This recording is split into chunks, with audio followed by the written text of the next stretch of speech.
nervous. It's going to be more fun to speak with you guys. And also I had some people that have texted me that they can't attend, so they will rewatch the recording. So the recordings are going to be uploaded into the WAP, so you'll see them. And I guess now I can give the lead to Juan. He's going to be the co-host of this call, and the topic is going to be about communication. So yeah. Yeah. Okay. Well, good morning, good afternoon. Not sure what time it is for you guys, but it's morning for me. My name is Juan. I'm the founder here at Premium Hire. We are a recruiting agency that helps a lot of U.S. businesses find people for remote positions. Um, and yeah, I came on here, like Ata said, I came up here to kind of talk to you guys about communication and just to dive right in right now. Communication, I think it's a subject that a lot of people don't look at it like something that would make a huge difference, but it is a subject. It's something that if you get really good at it, um, you can use it no matter what stage you're in, which was something I was talking with Atas just now. Whether you're either looking for a job or you found a job or maybe you've moved up in your job to where you're communicating with clients. Um, or customers, it's definitely something that makes a huge difference when you get really good at it. And let me just give you guys some examples of what I'm talking about here. So the first part that I wanted to talk about was the introduction, what to say and how to say things when you present yourself or when you're first reaching out to someone. Mostly over text message is what I'm going to talk about. So something that people don't really take into consideration is like the time that someone would like to spend on reading your message, right? So what I mean by that is a lot of times someone will say, I have a lot of people that send me messages, a lot of candidates that send me messages saying, "Hey Juan, it's George." And that's it. They don't send anything after that. It's just a, "Hey Juan, it's George." And I see it in my notification section, but the probability of me opening that message is very, very low. The probability of me like taking time out of the meetings or like whether I'm in a meeting or right after a meeting, it's very low. I'm probably not going to open the message. And my first thought is like, okay, someone named George has sent me a message, and I'm left waiting for I'm waiting for the okay, why are you talking to me, right? What do you need from me? Is there a question? Is there what is it? What is it? Why you're talking to me, right? This happens not only with people that are firstly reaching out to me, but it also happens with my team sometimes. Um, a little just to kind of give you guys some information on my back end. I have Premium Hire. I work for Premium Hire, but I also manage a different recruiting agency that's more of a local recruiting agency in the US that specializes in like the moving industry. So they find drivers, movers for moving companies. And I have the same issue sometimes with my employees in both companies where they'll say, "Hey Juan, good morning," and it's like I don't I need more information in order to open that message because my first thought is like, okay, he's writing a second message saying why he's talking to me, right? So the first thing we want to figure out is like when you reach out to people, it has to say who you are, it has to say why you're talking, and the way you write out that message is going to determine if the person opens the message or not, or maybe he just reads it and just doesn't he's just not going to answer. I mean, everybody, and I you guys probably do the same thing. If someone sends you a message, you see it first in your notification section, and you don't always like open it right away. You normally just see it come in, and then or you bring down the notification section and you see it there. Not everybody goes straight to the messaging app to open the message, right? So the most important thing when communicating is figuring out one, the motive. Why am I communicating? And I know this sounds super like obviously, but Just hear me out. You always want to think about the motive why you're reaching out, who you're reaching out to, right? And what your relationship is with that person. Those three things will determine how you're supposed to write this message out, right? So for example, the motive. Let's use Ataz as an example, okay? So Ataz does a great job at this, by the way. Every time he talks to me, he he just tells me exactly what he's talking to me about. So if I reached out to Ataz, he already knows me, he knows who I am. So I really have to focus on the motive I'm talking to him for, right? So when I reach out to him, I don't need a whole like presentation of like, hey, this is Juan, I'm the founder of Premium Hire. I just say, hey Ataz, what's up, man? Blah blah blah blah. And I go straight into the motive, right? I don't just say, hey Ataz, what's up? You can say, hey, how's your day? Blah blah blah. You can say that, but the motive has to be right afterwards. You can't take someone a couple minutes to go through your message. It should be something. We are in an era where people don't have a long focus span, right? We are way used to TikTok. We're too used to Instagram, where we just scroll, we scroll, we scroll. Even our recruiters, when we look at resumes, we don't read the whole resume. We skim it, right? Every recruiter does this. Instead of reading word by word, what we do is we go from left to right and then down and then left and right, and we just kind of skim it. We look at the name, we look at the experience, the company, how many years you were there, and if there's important words in the paragraph. We don't read the whole paragraph. We just skim the whole resume. And we have a post on Instagram about that, of like how that works and how your resume should look like. That you should probably put some words in bold letters on your resume. So we're in this era where people don't want to spend time reading a message, reading a whole paragraph of something. The only place people actually spend time reading is when they're sitting down to read a book. They have to like mentally prepare themselves, like, okay, I'm reading a book. I'm going to spend time reading this. Other than that moment in time where someone's reading a book, nobody really wants to like have a whole message, even with audio clips. Like everybody has a friend who sends you an audio clip of like 5 minutes, and it's like, oh my gosh, I have to listen to this whole story of 5 minutes. And it's a whole thing, and that's not even reading, and it's still too much. It's too much for us, right? So you have to take that into consideration when communicating with people.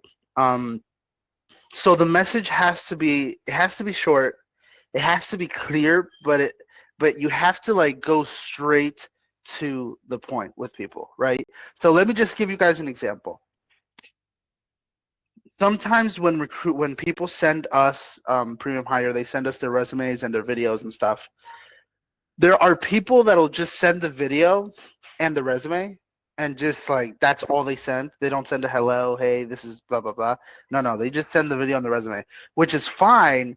It just now depends on how good that video and that resume actually is, right? If you only send an email with those two documents better be pretty good for my team to say, wow, this is a great candidate, right?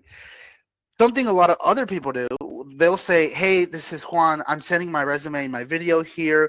I have 3 years of experience in operations, 5 years in recruiting, 2 years of automations. And they just send them like little bullet points. That application normally gets way quicker to the interview stage with us because they pique interest right away, and the recruiter's on it like right away. Maybe they say something on the email that that we were looking for. Maybe they say something on the email that wasn't on the video. So like, but again, it's like right to the point. Hey, this is Juan. I have this much experience here, this much experience here, this much experience here, right? So when it comes to when you're looking for work, whether you're going through a recruiting agency or you're reaching out, which I tell everybody to do this, definitely do some research on companies you would like to work for, find people's emails and reach out to them like directly. That works very well. And You just have to like figure out a way to where you communicate as well for them to actually give a crap of what you're sending to them, right? So if you send that first email and you send a whole paragraph of your whole story, the probability of them reading it is very small. I'm telling you guys, before I had my recruiting agency, I only worked as an operations manager for another recruiting agency, um, and I only read email. I only opened emails of like the resumes on the emails if the email was good. Like if someone, because there was people reaching out, there was a lot of recruiters reaching out, wanting to be recruiters for that company, and I really never opened the resumes unless the email was interesting. And what I mean by interesting is like if it's a long email, what I would do is I would just forward that to the team just so I'm like, hey, add them to the system. But if the email was good, I would open the resume and say, oh, this looks interesting. So I would open the resume, see what's going on, right? So again, what I'm talking about is in the first stage when if you're not currently with work and you're looking for work, that first email and how you communicate, how you present yourself is so important because it very much will determine how fast you get through the process if your email is even seen by someone important, and if you're sending your email out to the owners or to the office managers or just someone with hiring power, you definitely need to pay more attention to the email than the resume. That first email is way more important because it's your first impression, right? So that's for that, but also with this is something that is applicable for absolutely every stage you're in. Once you get a job, this is also how you want to communicate with your boss. Like, But yeah, go Fuad, ahead, Atas. no, sorry, but it also comes down to the hook in some kind of way, right? Like in terms of like grabbing the attention, right? So let's say Valdemaras or Mindaugas is like they want to send a message to the business owner via email, and Mindaugas or Valdemaras wants to grab the business owner attention.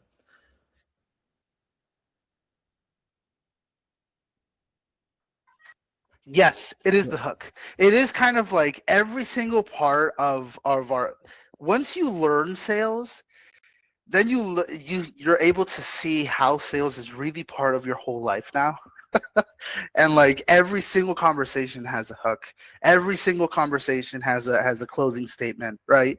So so yes, very much so.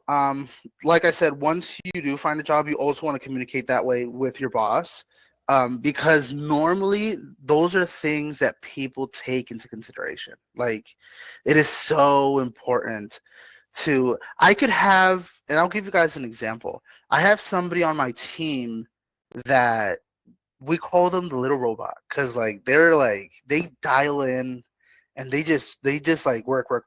That's all they do, and it's amazing for the company. They work amazing for the company. It's a great fit for their role. But when we grew enough to where we needed a manager for that department, because we already had 3 4 people in the same department, I was like, we need somebody to just manage them. Um, we ended up promoting the person who best communicated and best understood when I communicated over the one that was like a harder worker for it and that had better results. And the reason we did that was because if you find yourself in a position where you turn into a manager, the communication level sometimes is more important than the results a little bit. It depends on the position. In sales, mostly not, but in office roles and or in management, like project management and things like that, it's more important because it's way if I'm giving you a position for you to manage somebody, right? It's because I want to free up time of my day. I don't want to manage them. That's the real reason. Like if I want you to manage it, it's because I don't want to manage it, right? So if I promote somebody who every time they text me, it's like a whole like, yes, what? Go on. What do you need? Let's get to it. or they just go rounds and rounds and rounds in the subject, and they just don't get to the point. It becomes more work for an owner to have to treat with that person and to have to like explain to that person why they should manage the way they should manage, um, than taking time off on my plate. It becomes like a big issue, right? So, and this is something I also do consulting calls with businesses when it comes to hiring and just like HR subjects. So like hiring, promoting, and all of these things. And I always tell them the same exact thing. The manager is the one that's going to be closest to you. So you need to choose the one that's most effective with you, right? Someone could be amazing at the job, but they just don't work effectively with you. So you have to choose the one that's most effective. So communication, the way you communicate and how effective it is once you are in a company, it also determines how fast you can grow there, right? Because I would very much prefer a small text message with a lot of information. A small text message that explains absolutely everything you need than having to like, now we need to jump on a call. Because that's something I also do. If I can't get clear communication with somebody from a text message, I call them of like, hey, explain yourself. This makes no sense at all. What you just sent to me, right? So, and then the last stage of communication is clients. That's the last stage. Whether you're in sales or you move up to a client success role, um, in client success or in ops manager roles, those roles, like your communication with clients become like the most important part of your day, and how you communicate with them really does determine if they stay with you or not, right? So, for example, in our industry, that I'm in the recruiting industry, when we talk with recruiters, one of the most important things that we teach them when they start communicating with clients is like, hey, if this situation happened, send me a text message. How would you tell me this? How would you tell me that you're not finding good candidates for the position? How would you tell me that the candidate that they wanted rejected the offer? How would you tell me that? This is how we train people. Send me a text message and treat me like a client. How would you say this over a text message? And it's so important, because once you get to where you're talking to clients, I mean, your communication is literally, you can have the best product, the best service ever. Your service could really change their lives forever. And if you don't communicate properly with them, they will not buy absolutely anything from you. That is the very, like, that's the most important part of communication when you're in sales.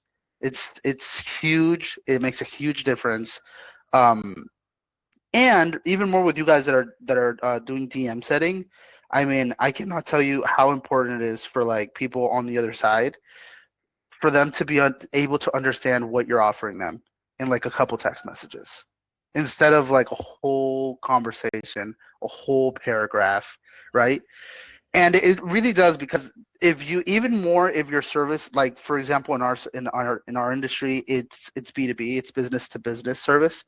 Um, so it becomes even that much more important if you do stumble upon an opportunity where you would be a B2B setter, whether it's on the phone or text message. Communication it becomes way more important, because now you're treating with business owners. And business owners, they like, even if they wanted to, it becomes, if their day gets super hectic, even if they wanted to, they can't answer you, right? So sometimes that first message that you send to them, or the reason you're reaching out, it becomes like literally the point of, if they're going to open it right away and answer you while they're on a meeting, or if they don't open it up right away and they answer you while you're on a meeting, right? And it's not always like, something I do want to clear up, and this is also super.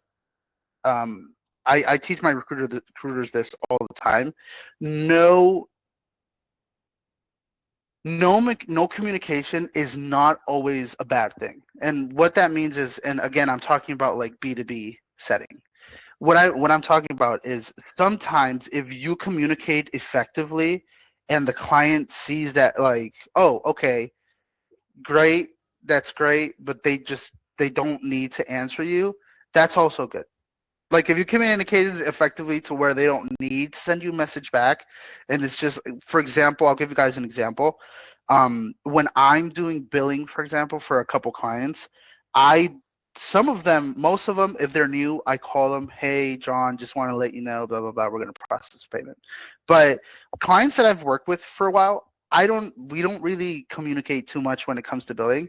It just comes down to, hey John, just a heads up, you're going to see this go through. Have a great day. They don't respond to me. Nobody, like my old clients never respond to me, that they never respond that message. And that's great communication. They don't have questions. They don't have worries. That's great communication.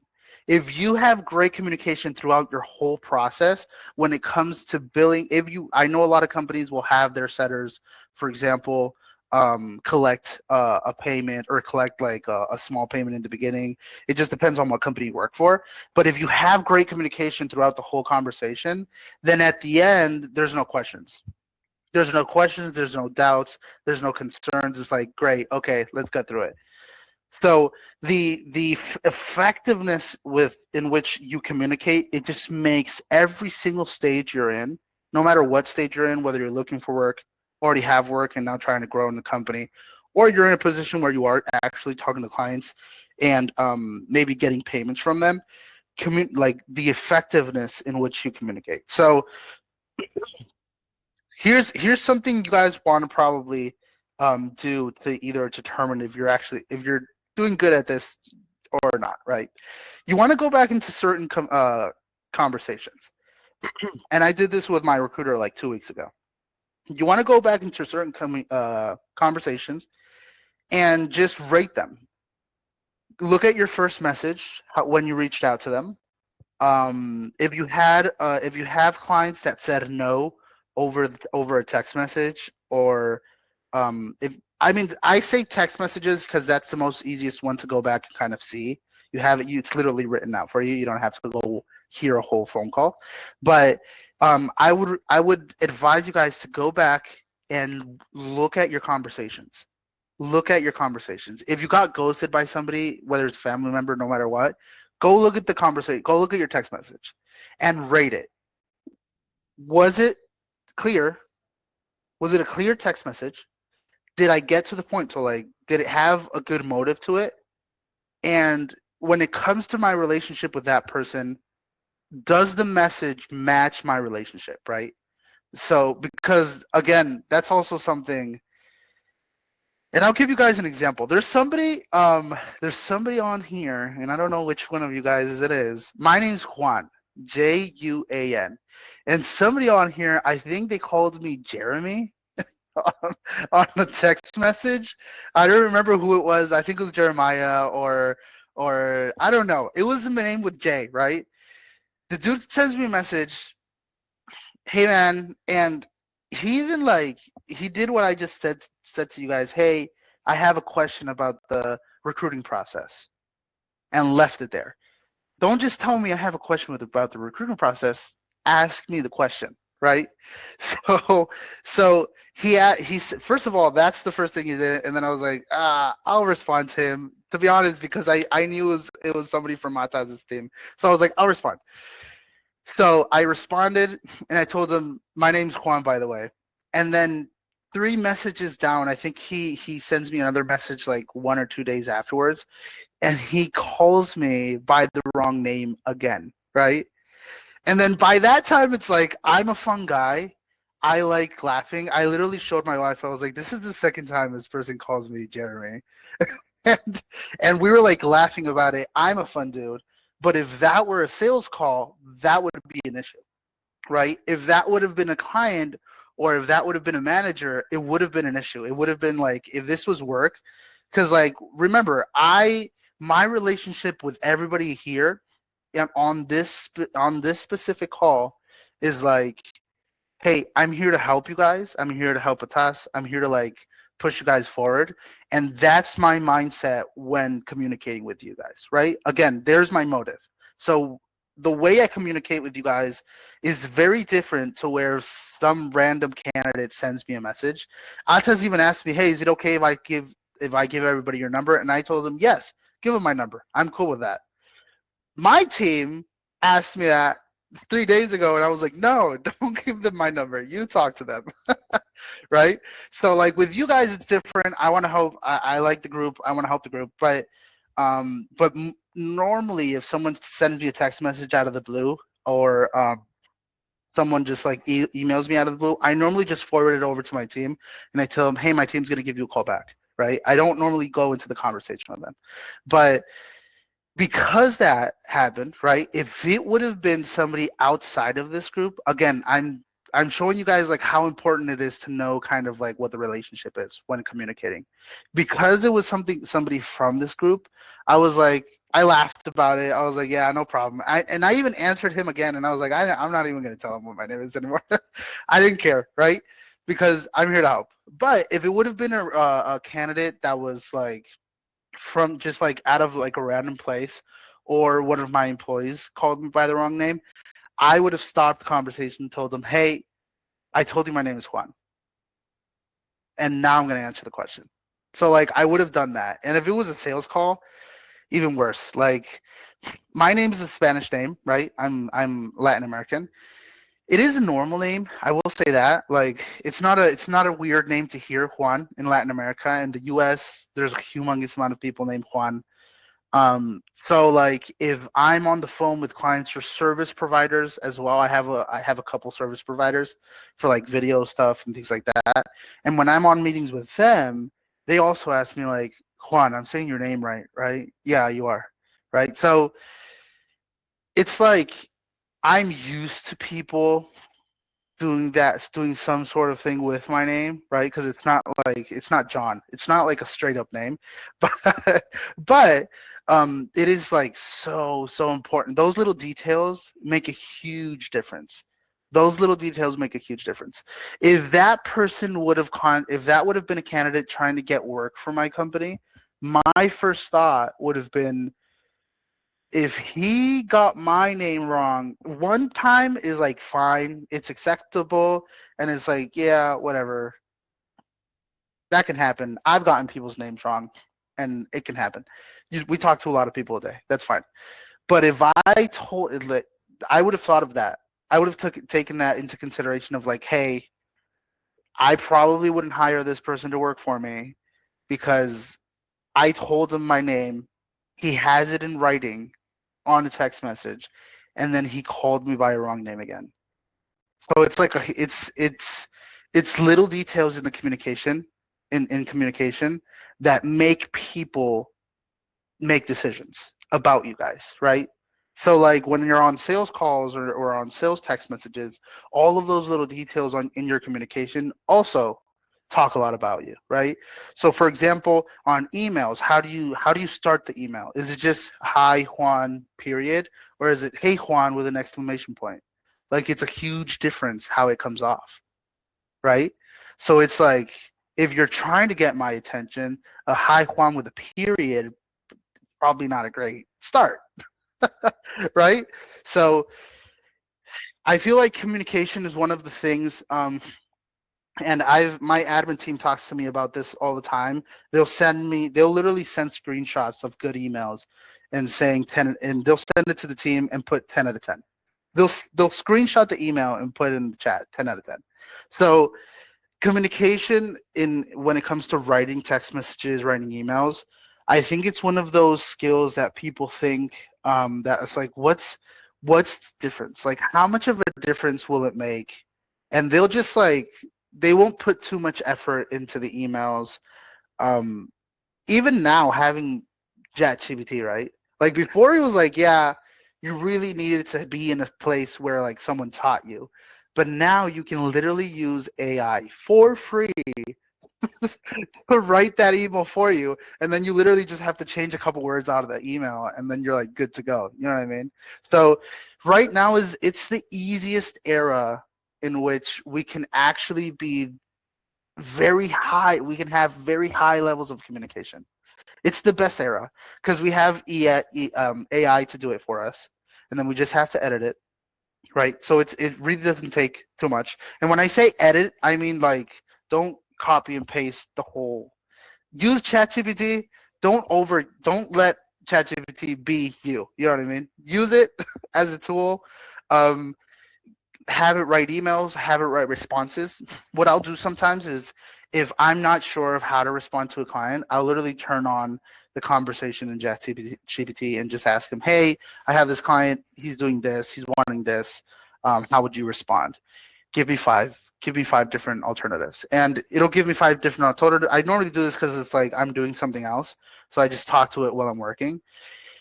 And then depending on what it gives me, I copy the one I like, I change a couple words out of it. I change the wording. I change like the beginning or I change the end of it, and then I send it out. But like it's way more easy to do it if you have a template for it for the communication, right? So um, being in this area, like people think that it doesn't make a difference, and because they think it doesn't make a difference, they don't put effort into it, and it makes all the difference. Like it'll determine if you get past it or not. Even more with if you're treating with a recruiting agency, it definitely like the admin team will literally not send you. if you just to give you guys a sneak peek of what it works how it works on our side, right? We get everybody who comes from this team gets tagged on my system, on our system. So my guys know like, hey, if someone gets tagged this, pay attention to the lead, right? I like we've literally told them, hey, prioritize these, and if you have a lot of things to do, take care of this first, right? But that's because I come on and here's a huge tip for you guys. The reason I do that is because when I'm on these calls, everybody here has good lighting, everybody here has a good background, right? And those things are super important on interviews, right? So my team, if they see one of you guys, they'll prioritize it. But if they see we get hundreds of emails per day. We get so many emails every single day from candidates that are like looking, from our ads, from this, from that. We get emails. I literally have to pay somebody 8 hours of work to just look at the email section all day. That's all they do. That's their whole job. And I cannot tell you how much of a difference it makes because the guys, they process the good emails before the bad ones. So if they see a really good redacted, they go through the emails, they go through them, and then the ones that really stick out are the ones they process first. So they process the good emails, and then they go down all the other lists because we are in a hurry. Like there's recruiting is an industry where everything is urgent, everything is needed right now. Like we need it yesterday.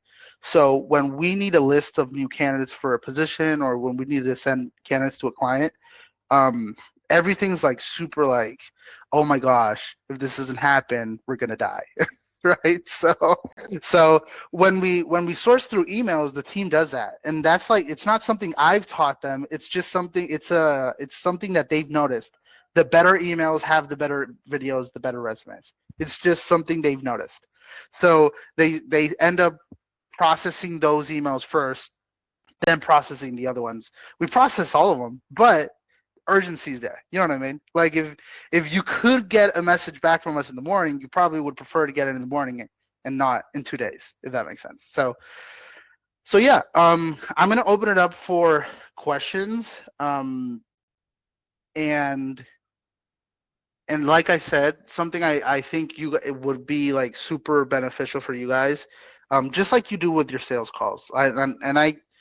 I know for a fact this is not the first time you're hearing someone tell you go hear a sales call you've done. Just like you review the sales calls, you have to review the text messages, right?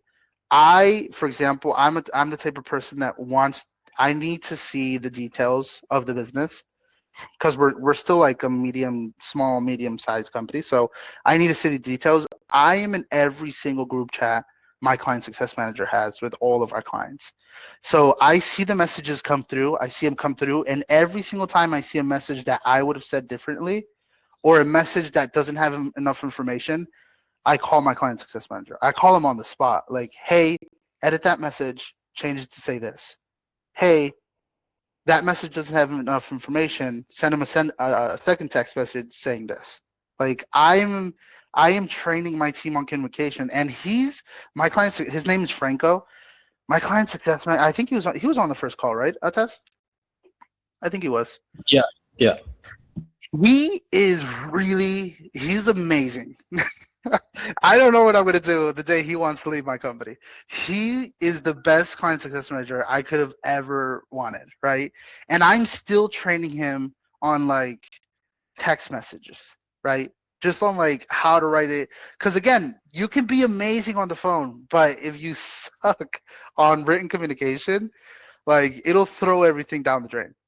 So I'll open it up for questions if anybody has questions, or a certain if you have certain like situations you were in with a specific client, specific owner, or anything, and you want me to like tell you guys, hey, I would have written this way, I'm open to that as well. So yeah. Okay, Valdemaras, you have a question? Go ahead. Yeah. So how do you measure or track which communication style leads to faster hires or better client retention? how do I measure which communication style does better? Results, really. Like when it comes to clients, it's measured by how many times the client comes back to us, right? Like I said, I'm a B2B service. A lot of clients will come use us. The way we measure success, like a successful placement, is if they come back. It's not if I just make the first sale. It's if they come back for a second one, right? So I've noticed that when it comes to clientele in my industry, might be different in different industries, but in my industry, I've noticed that the best style of communication is informative but friendly, like buddies. We're pals. That's how we. And I told Franco, hey, dude, if you can't call one of our clients bro, you're probably not where you want to be. Like you need to be able to call him dude. You need to be able to laugh with him. If he's not making jokes right out of the bank, like we're probably not doing it right. So you have to be, when it comes to clientele for B2B business, friendship is like the most important style of communication, because the probability of us being, I mean, I'm going to be honest with you guys, we're very good at what we do. I know for a fact that we're the number one recruiting agency for marketing companies, because we've been told that time and time again. We've had clients come back to us because they told us, hey, I was seeing if there was another agency around, so I asked all my friends, and all of my friends are using you guys. So I know we're the leader there, and literally our whole motto is just like, we're friends, we're pals, we laugh about stuff, right? So for B2B services, you just have to, like, it is difficult though, because you need the whole what determines the style of communication is the company you work for, right? The reason we do that is because I'm like that. I'm very friendly. I like to laugh with people and tell jokes, and like I like that.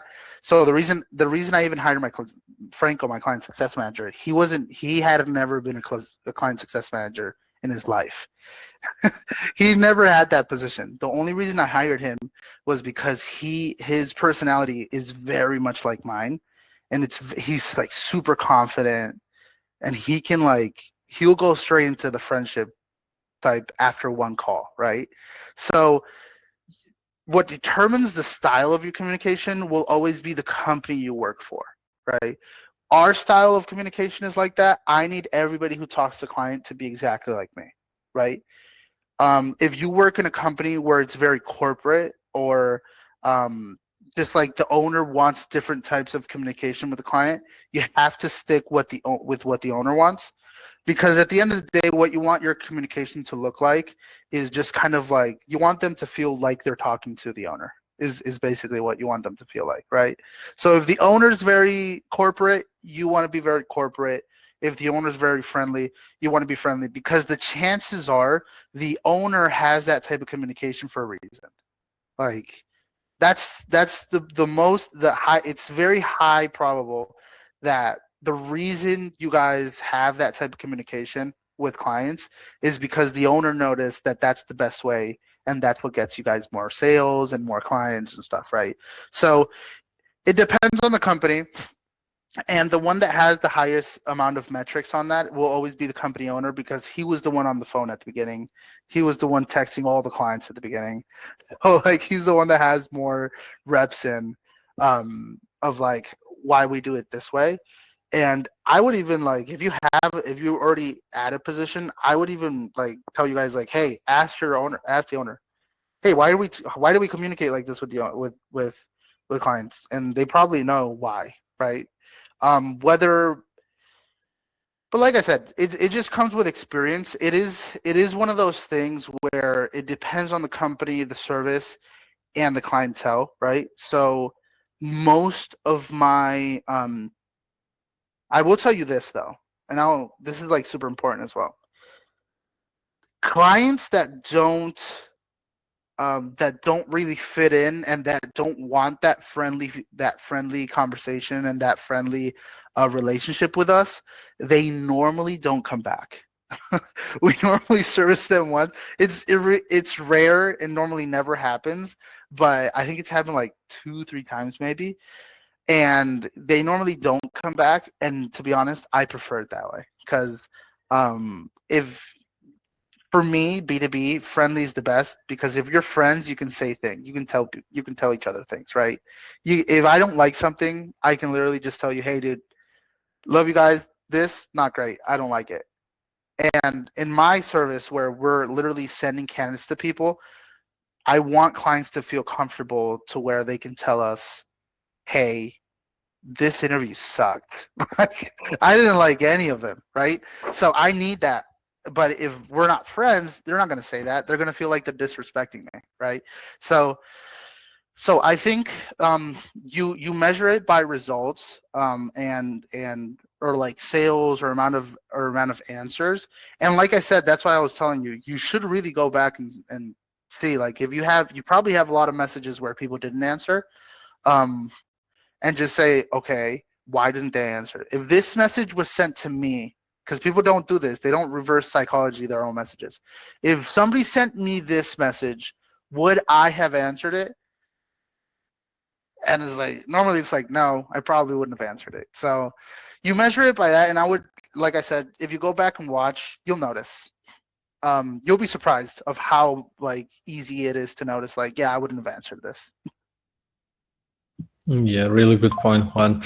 And also, what I wanted to ask is, what do you think, Juan, about the communication style where you are emphasizing a lot of stuff? Let's say you use that today. You mentioned that using the right name in sales is one of the most important things, and you actually like sold us the idea of that. Yeah. You also mentioned that also in today, that you believe like that you are the number one recruitment agency, and you also did that with, like, you gave us reasons, and it Yeah. made it more powerful.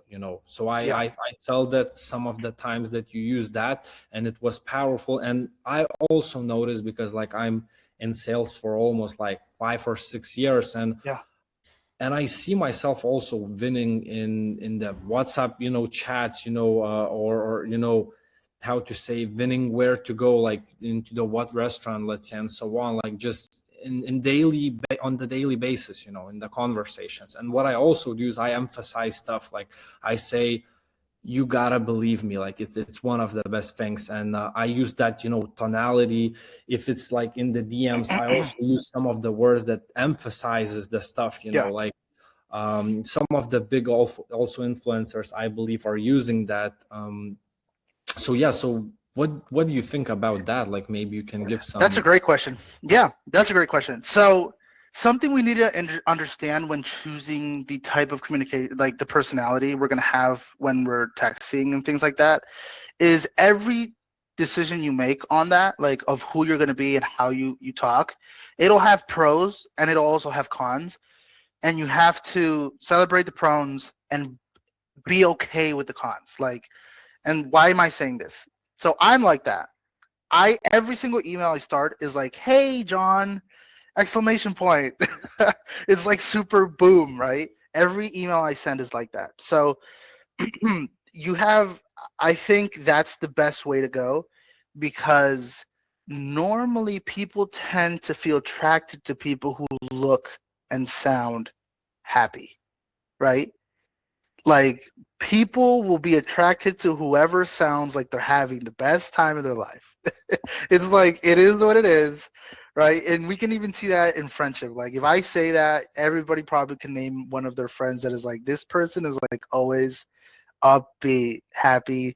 Or we even have a saying for it. I'm not sure if this is how you guys say it over there, but over here we call them the soul of the party, right? Oh, what about John? No, John's the soul of the party, man. Like he's what keeps us up. And we always, everybody knows that dude that's like, if they're in the party or in the group outing, we're all having fun. And when he's not there, sometimes it's like the energy levels are kind of like weird. We're not right there. So I think it's the best way to communicate. With a lot of exclamation points, a lot of like "hey" and a lot of like enthusiasm, and confirmations of like, "Hey, listen, man, I'm telling you, this is the best thing I've seen in a long time." It works. It does work, but you just have to be okay with. There's a couple people that'll say, he's too much. I don't like it," and you just have to be okay with it. Like, it's not for everybody. It's for most people. And I will tell you that it is for most people, and it makes it way more easy. I'm sorry, way more easy for when you do get on the phone with that person, because if you're that high tempo on the messages, the probability of them like saying, "Oh, hey, Yatas," like it goes high, right? But if every message you're like, "Hey," or like, hi John, I'm talking to you because of this and that," and it becomes too corporate. I think it's way better with the exclamation points and like the high energy. It works out better. And like I said, that's just normal psychology. Like, people feel attracted to happy people, and if you come out like that, it definitely works out better than not. Yeah, definitely. So I also think like that charisma, that enthusiastic tone, or even in the DMs is very important, because even sometimes I say that, look, this is one of the best things in that field. Like I emphasize that people can feel that, and I often see that this is like one of the most important things in the communication. Like I even now said that, like I'm like almost selling that idea of this thing that I'm mentioning now. So as I said, like my whole communication is almost based on that, like on being confident to what I say and so on. And even I try to not use like filler words, not say maybe. I try to sound more clear, more confident. And even if I was trying to get a role, like how I would communicate, I would probably say, look, bro, you just gotta believe me. I'm going to be the best motherfucker ever. Like I'm going to outwork everyone. Like Yeah. I'm going to show you. Yeah. Yes, that is true. That is true. I was actually looking at your messages. I was like, yeah, you are like that. You're right. Every message is like, "Hey, Juan." Yeah. So, um, I think it makes a world of a difference. But like I said, you have to be okay with it not working out with some people. Like, some people won't like it, and it is what it is, and it is part of the process as well. Um, Remember that, like, the bad part, I wouldn't say bad part, but like something that's not the best when it comes to text messages is you leave you leave a lot up to the person's interpretation, right? So like the less signals you use or emoji. Now we have emojis. The less emojis or like exclamation points you have on the message, the more you're just leaving it out to them to just decide. How do you think I'm saying this? Right. I was my recruiter Franco the other day sent a message to one of our clients that was like, "Hey, this is like a super. They are an intense client, and they're looking for a very specific type of person." And they asked for candidates. We're looking for candidates, right? We're doing our best. And but I did tell them expectations were set. I was like, hey, this is tough. This is going to be tough. We're not going to send you 150 people per day. It's probably going to be like 5 people per week. Just know that. So they know that. They're fine with it. And Franco the other day, he sent them a message because they're like, hey, any new candidates?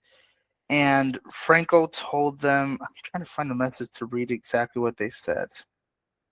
Oh, no, they asked, hey, they take so long to answer. We send them a candidate and they'll answer us like 3 days after. And 3 days after is 3 days too late. You know, and like good candidates get like they're not here anymore. So he answered us, hey, this candidate seems like a good fit. What's her availability? And Franco literally just told him she's not available. That's all he told the client. I was like, Franco, it sounds like you're mad. Like there's no, she's not available. But we're looking for more candidates. She's not available, but we're working hard on like finding you better people. But I'll send you somebody this afternoon that could be a better fit, or just like more information. He just said she's not available. And I was like, dude, that like literally cuts off the whole conversation of like she's not available, and that's it. We can't do anything else for you. That's what it sounds like. So like Atta said, it's super important for you to put the exclamation points, put the emphasis in things, because if you don't put them, it literally leaves it up to like just you decide how I said that. And normally people will say like, oh, that was like super not enthusiastic. Yeah, Evelina. Hi, fun. I wanted to ask, would you ever ask the client, maybe, is there any possibility you could get back to us any quicker? Just, Yeah. So in my industry, and this is good for training as well. In my industry, we have something where sometimes we treat with the owner and sometimes we treat with the hiring managers. And one of the hard parts of managing both relationships is you have to try to not get in the middle of their relationship, right? Because if you do, then it becomes an issue. Like if you go over the hiring manager to talk to the owner, and now the hiring manager's like, hey, why didn't they just ask me? Now there's an internal issue that the owner doesn't want, and the probability of them, if that happens a lot and it just becomes an issue, the probability of the owner just choosing to work with somebody else is high, right? So with that specific client, like I said, it's a very difficult client. They have, best case scenario, the owner's the one doing the interviewing and the hiring. Middle case scenario, we have one manager, which, hey, it's still somebody who has the power to hire, so we're okay with working with manager. Worst case scenario, there's more than 2 managers in the chat deciding on who to hire. And that is so difficult to overcome, because now you have to find a candidate that not one person likes, not 2% likes, people like, but you have to find a candidate that all 6 of the management team like. And the probability of that happening is like so low. So with them specifically, I've already had the conversation of like, hey, if you're urgently hiring, like I can't have my team working for you for free, right? If you're urgently hiring, let us know. But if you're going to take 3 days, this is literally how I told them this. If you need 3 days to make a decision, like we can't justify spending on ads, spending on this, spending on that, if you're going to take 3 days every time we send you a message, right? So I told them that once, and they just kind of go back and forth on it, because like I said, it's a big team. We literally had a situation where they hired a candidate. The candidate worked for 3 days, and then the manager was like, I don't know why you guys hired her. I didn't like her. And they let go of the candidate. And I was like, hey, That's higher. Like I don't know what to tell you. They're like, can you guys tell her? I was like, no, that's your employee. You tell her. Like this is really bad management on your guys' side. Um, but yeah, so it's you can and I have, but it just comes down to kind of just their internal timing. In my industry, it depends on them having a very real need, right? So for example, if you're working for a marketing agency, you could ask any owner, they could be on the highest point of their company, and they're still going to tell you, yeah, I would love more clients, right? So if you're working for a marketing agencies, the great part of that is like everybody always wants more clients. Everybody always wants more work. Everybody always wants more people paying them. Obviously, in the recruiting industry, we depend on the client actually having the need to hire, right? It's not like they're always looking to hire. They're not always looking to hire. So it's a back and forth, and it's just unfortunately clients getting back to you in a couple of days. It's kind of like it happens sometimes. Some of our best clients that are super responsive sometimes take 2 to 3 days because they figure out internal issues before making the decision, and it's just part of the industry. But then again, like I said, again, that's why it's super important, because like if Franco would have been, if he would have left it at that, which he didn't, I literally called, like I said, I see all of the messages go through, so I call him and tell him, hey, send a second message saying this and that. And he sent that second message. The owner got back to us that very same afternoon again, right? So the way in which you communicate will always, like I said, and I'm just kind of going in circles by this point, but it just really does determine. People don't think it does, but it really, really does determine how fast you're going to make that close. Like how fast you're going to close the deal, how fast you're going to get that appointment set. And either if, I'm not sure if you guys are working for any company that does, I know a lot of marketing agencies do that. They'll receive like a $10 to like $25 down payment for the appointments. It determines if you're getting that or not as well. And it depends, I know it depends on that, on your like commissions and stuff. So it's the way in which you communicate is super important on that side. Anybody else have any questions or any situations with yeah, go ahead.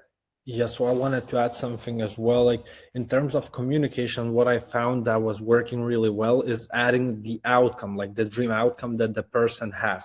Like I noticed that. Let's say I am talking with Valdemaras and I noticed that he, instead of making money, he wants to enjoy the process. And I'm going to say, look, Valdemaras, if you do this and that, I promise you it's going to create the nice process. Like you're going to enjoy the process, like adding the outcome. Because I often see that people don't do that. But if you do the outcome, like it gives the emotion for other person. Let's say you could say something along the lines like, if you're going to book a call with me, with us, like you have a chance that you will reach your dream car quicker, let's say. And it gives, like, it creates the emotion. So this is what I also like. I probably use it all the time, like in my communication. Before, I'm talking about like 7 years back. I used to I think it was like 8, 9 years back.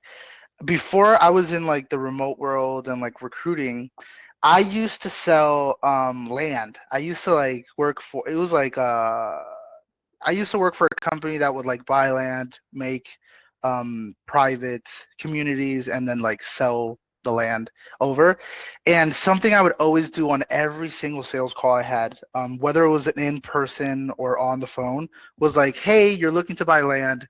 What do you want to do with the land? Right? So like get that information. Like I said at the beginning, it's super important for you to see all the details of the conversation. You can't know how to sell the product if you don't know what outcome they want from it, right? So like, what do you want to do with the land? Oh, I want to do this, this, and that. If like, I just want like a weekend house with a pool. So I literally sell them on like why this is a great place to have a weekend house with a pool. It doesn't make sense for me to tell them, here's why it's a great place for an office if they're looking to build a pool. Does that make sense? So like that kind of goes into absolutely everything. like I said, even if it's not a sales call and it's like you're talking to an owner, you have to ask yourself why they want to hire that position. And when you're selling yourself, sell yourself of like, I'm going to fix this issue for you. I'm not only going to do the job, they're hiring you to fix an issue, right? So like Atta said, yeah, that's 100% the great way to go at it. If they say on text message or on the call what outcome they're looking to get from the product, you 100% want to focus on the outcome more than what you're selling. Yeah, for sure. Yeah, awesome. And also, I have a question. Like, Juan, maybe you have it written somewhere, or maybe you know it. What kind of words you should avoid in the DMs? Like, maybe you should avoid word maybe, or words like that. What do you Yeah. think?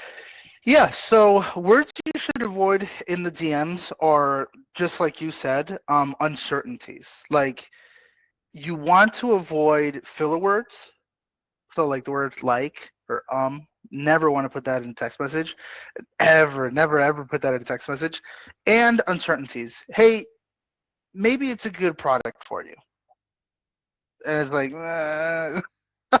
if you're not sure, they definitely won't be. So you want to get rid of the uncertainties. You want to get rid of this is super important. Don't repeat too many times the same word when writing to people, right? So like if you use a word, hey, this is absolutely great. This is an absolutely great service, or just you have to have various words to use, right? If you're going to use absolutely in one word in one text message, don't use it in the next one. Don't use it in the closing statement. Don't use it because now it sounds like you're going off a script, right? The art of sales is you're using a script. You have a script. You have a roadmap of what you should say, what you shouldn't say, but you don't want it. You don't want the client to know you have a roadmap. You don't want them to know, right? When I do sales call, I make the same exact joke every single call. I have a joke that I say in every single call, but the trick is like don't make it sound like it's a joke you say every day, right? So when you're doing text messages, it's the same thing. If you're too repetitive with the words you're using or the phrases or like I said, this is going to be it becomes like it gets annoying. So I feel like answering and then also with text messages, answering exactly what the person's trying to ask you is also super important. So when it comes to words, get rid of the filler words, get rid of the uncertainties, um, get rid of the repetitiveness, but also just like answer exactly what they're asking. Or if you can't answer, I know that sometimes you can't. Like if someone tells you, "Hey, I don't want a whole conversation. Just tell me how much it costs." Tell them exactly why you can't tell them that. Does that make sense? So, Yeah. because that's super annoying too. If I'm asking you how much time it's gonna take, and you're talking to me about like the process, it's like it's too much. Yeah, and I also believe like that you all should guys try to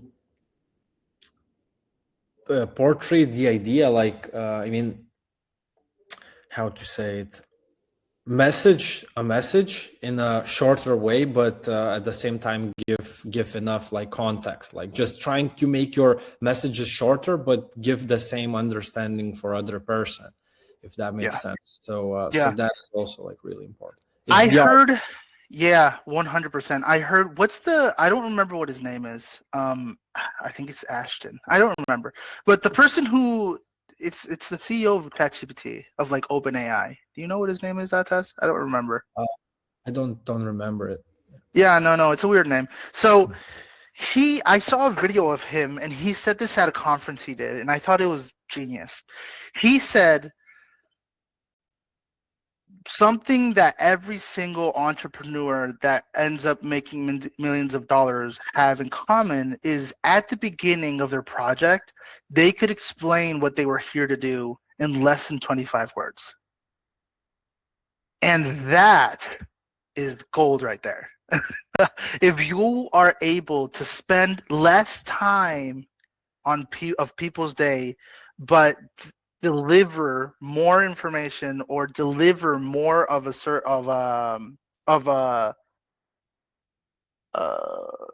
solution in less of in the lesser span of time, that now becomes super. Like, if you guys think about it, think about any service, and you're always going to notice something. You're either going to save money or time. Everybody hires or buys a service for either two things, either to save money or either to save time. That's the only thing everybody cares about, right? So if you start saving them time from the very first conversation, you're already setting yourself up for success, right? That's pretty much like the whole thing of like sales. Whoever can articulate better in a lesser span of time will normally get the close, because it's just, yeah, like I said, people either want money or time back. And but yeah, I heard that from the CEO, and now I can't remember his name, but I heard that from him the other day. Every entrepreneur that ended up making millions of dollars off of their first project, always in the beginning of the project, could explain what they were here to do in less than 25 words. And that is like, that's genius. Yeah. And also what I would add, and I believe this could be the last thing, because I see also like the time is running out. So another important thing is to use basic English. And I don't know if Juan is going to agree with me, but for me, for my marketing messaging, like, just use simple English, as simple as possible. Yeah. The less variables you add to the conversation, the better. So like, what I mean by that is what what does the close depend on, right? The close depends on certain things. Like, it depends on effective communication. Sometimes it depends on time zone as well. Like, if you're calling people at 6 a.m., the probability of you closing that is very low. So the less variables you add to it and the less things it has to depend on, the better, right? So the words you use, if only a very articulate person could understand what you're saying, it adds a variable to it. Now you can only sell it to people in like a high understanding of the service, or high understanding of like the industry. Every industry has its own words, its own the word left my mind, terminologies, right? Every industry has its own terminologies, right? So the more basic you make it, when it comes to the words you use and the phrases yeah, you're 100% right, because then it doesn't depend on how much time the person has been in the industry. Remember that a lot of people buy businesses and they don't build them. So there's a lot of people who have big companies that are not aware. Like, that surprised me when I started doing business. There's a lot of people who have big companies that aren't aware of the terminology because they didn't build the company, they bought it. So they don't know the whole industry's terminology. They didn't have to learn it, right? So that's a great pointer.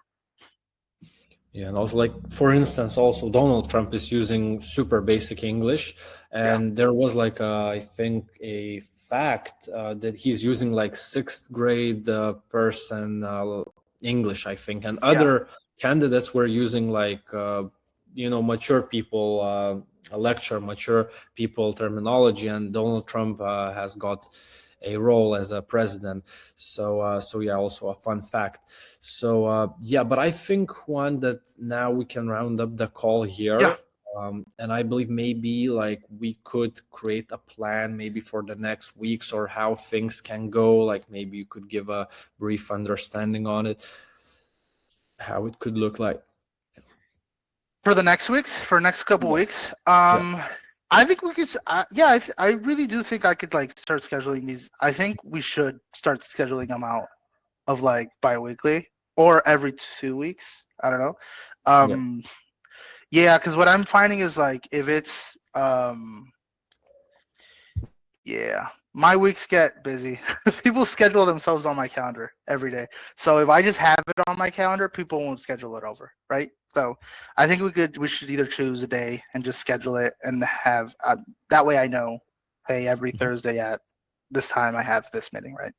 Yeah, awesome. So we're going to communicate about that. Yeah, we're talking about it. Yeah, awesome. So yeah, guys, also feel free to rewatch this recording. I'm going to upload it, like if you need it. And yeah, I guess now we can just round up this call, and I'll see you then next week. And with Juan, we're going to chat about our next call and schedule it. Yep. Yeah, awesome. So see you next time. Thanks, Juan. Yeah. See you guys. Bye. Bye.